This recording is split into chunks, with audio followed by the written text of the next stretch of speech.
ची फॅकल्टी आहे, सोशोलॉजी आणि ह्युमॅनिटीजची फॅकल्टी आहे आणि बाकीचे म्हणजे ज्यांना नेमकं कशात घालावं हे कळत नाही ते इंटरडिसिप्लिनरी होतात. आंतरविद्याशाखीय असं सुटसुटीत नाव देऊन ती एक सोय आपली साधली जाते. तर अशा पद्धतीनं सोयीचंच म्हटलं तर लोककलांचा लोकरंगभूमीचा अभ्यास हा इंटरडिसिप्लिनरीमध्ये सोयीचा होऊ शकतो. पण तरीही अनेक वेगवेगळ्या विद्याशाखांमध्ये ही लोककला सामावली जाऊ शकते. जसं तो समाजशास्त्राचा भाग आहे आणि केवळ आयसोलेशनमध्ये आपण लोकरंगभूमीचा अभ्यास समाजशास्त्राला विसरून करूच शकत नाही. कारण विशेषतः भारतामधली लोकरंगभूमी ही अनेक लोकरंगभूमीचे प्रकार हे विशिष्ट समाजांशी जोडले गेलेले आहेत आणि त्या समाजांचा अभ्यास न करता केवळ लोकरंगभूमीचा एस्थेटिकल अभ्यास आयसोलेशनमध्ये हा केला तर तो एकांगी आणि अपुरा ठरण्याची शक्यता असू शकते. म्हणून लोककलेचं समाजविज्ञान हे तपासणं अतिशय गरजेचं असतं. त्याचबरोबर म्हणजे जिथून आपल्या महाराष्ट्रातल्या लोकसाहित्याची किंवा लोकसंस्कृतीच्या अभ्यासाची सुरुवात झालेली आहे त्यांची मातृशाखा म्हणजे मानववंशशास्त्र. अँथ्रोपॉलॉजीतनं आधी याच्या अभ्यासाला सुरुवात झालेली. लोकरंगभूमीचे सुरुवातीचे अभ्यासक हे अँथ्रोपॉलॉजिस्ट होते आणि मग नंतर ते वेगवेगळे वाङ्मयाचे अभ्यासक झाले, कलांचे अभ्यासक झाले, इतर याचे अभ्यासक झाले.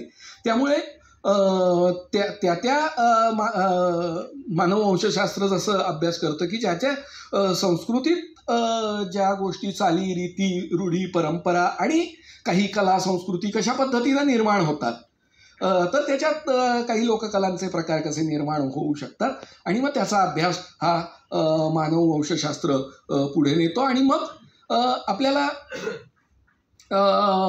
काल ज्याचा उल्लेख झाला उद्घाटनाच्या सत्रातही ज्याचा उल्लेख झाला की वाङ्मय विद्याशाखेमध्ये साहित्य शाखेमध्ये लोकसाहित्य हे एक स्वतंत्र दालन आज निर्माण झालेलं आहे. मला वाटतं त्यातही डॉक्टर प्रभाकर मांडे यांचं महत्त्वाचं योगदान आहे. पण लिटरेचरचा अभ्यास करताना त्याच्यामध्ये अनेक वेगवेगळ्या प्रकारांचा अभ्यास केला जातो. तसं लोकरंगभूमी किंवा लोकसाहित्य हे एक स्पेशलायझेशन साहित्याच्या प्रांतामध्ये आज आलेलं आहे. फाईन आर्ट्समध्ये देखील ते आहेच आहे. चित्रकलेच्या अभ्यासात लोकचित्रकलेचा अभ्यास आज होतो आहे. त्याची स्वतंत्र प्रदर्शनं होत आहेत. त्याच्यासाठी बक्षिसांची म्हणजे स्कॉलरशिपची आहे तशीच संगीत नाटक ललित कला अकादमीच्या बक्षिसांची एक लोकचित्रकलेची वेगळी कॅटेगरी देखील निर्माण केलेली आहे. त्यामुळे त्याच्यातही त्याचा दखल ही घेतली गेलेली आहे. आणि सरतेशेवटी प्रयोगकलांमध्ये तर आहेच आहे. ज्यात प्रयोगकलांमध्ये लोकसंगीताचा अभ्यास होतो, लोकनृत्याचा अभ्यास होतो, रंगभूमीचा अभ्यास होतो. तर अशा म्हणजे आपल्याला असं विचार करता येईल की म्हणजे लोकरंगभूमीविषयी बोलायचं तर काय बोलायचं म्हणजे मग समाजशास्त्राविषयी आपल्याला बोललं पाहिजे, आपल्याला मानववंशशास्त्राविषयी बोललं पाहिजे, आपल्याला त्याच्यात जे साहित्य समाविष्ट झालेलं आहे त्या साहित्याचा आपल्याला अभ्यास केला पाहिजे. त्याच्यात जे व्हिज्युअल्स क्रिएट होतात त्या दृककलांचा अभ्यास केला पाहिजे. त्याच्यात जी परफॉर्मेटिव्हिटी आहे त्या सादरीकरण योग्यतेचा अभ्यास आपल्याला केला पाहिजे. म्हणजेच लोकरंगभूमीचा अभ्यास हा केवळ काही निकष टाकून त्या निकषांचा अभ्यास नाही आहे तर त्याची पाळंमुळं अशी आपल्याला अनेक वेगवेगळ्या ज्ञानशाखांमध्ये गेलेली आपल्याला दिसतात. हे फक्त थिओरॉटिकल आहे आणि त्याचा ह्या पद्धतीनं अभ्यास चाललेलाच आहे.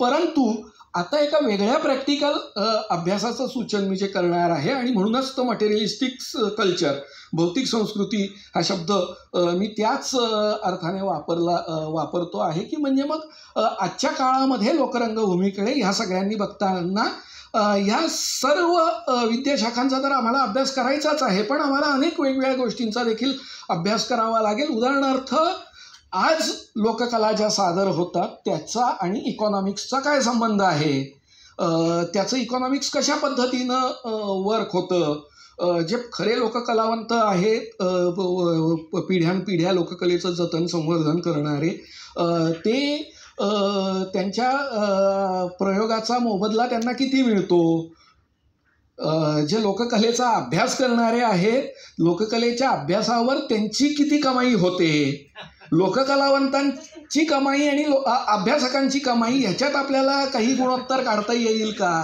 एखादा लोककलेचा प्रयोग लावायचा असेल तर त्याच्यासाठी किती खर्च आहे, हा खर्च कशा पद्धतीनं आकारला जातो, तो कसा डिवाइड होतो. म्हणजे जसं आपण शेतीबद्दल म्हणतो की शेतकरी पिकवतो, जे पिकवणारे शेतकरी तेही वंचित राहतात आणि जे विकत घेणारे ग्राहक आहेत त्यांनाही महाग किमतीत शेतमाल विकत घ्यावा लागतो. तर असं काहीसं आपल्याला लोककलेच्या बाबतीतही, लोकरंगभूमीच्या बाबतीत म्हणता येईल का? तर याही आणि ह्या गोष्टी लोककलेच्या स्वरूपावर परिणाम करणाऱ्या आहेत.